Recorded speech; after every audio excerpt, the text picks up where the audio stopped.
Alright guys, welcome to the workflow. So today I'm going to be showing you guys my setup as I'm interviewing two talents here today. So we have Chris. Behind Chris you're going to see a light. So that light's hitting his head. It's supposed to be a hairline, a hair light.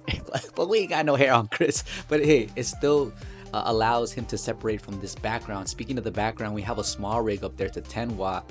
It's creating that back effect over there where you guys see those orange lights. So you guys will see in the actual final product how cool that looks, right? So right over here, on this end, we're using two soft boxes.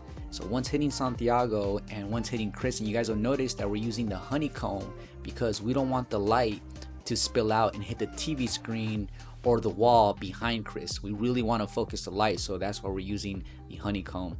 Same thing goes for Santiago, and so we use false color to make sure that our subjects are lit properly.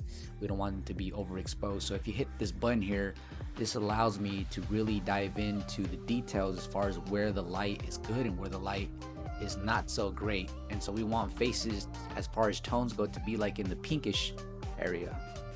So later on during the editing process, is not too difficult. We have a Canon R7 using a 18 to 35 1.8 millimeter Sigma art lens pointed right at Santiago, and earlier Chris was sitting next to him when I was interviewing them both.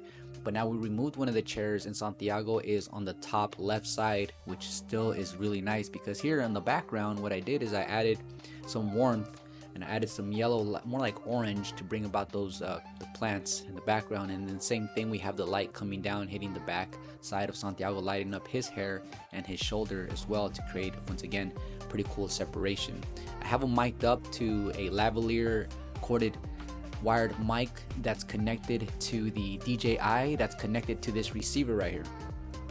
And I was using these Comicas earlier for the other camera. So there's another camera right over here, and this camera is connected to a Comica. So I had the Comica on me and it was being picked up by that specific camera.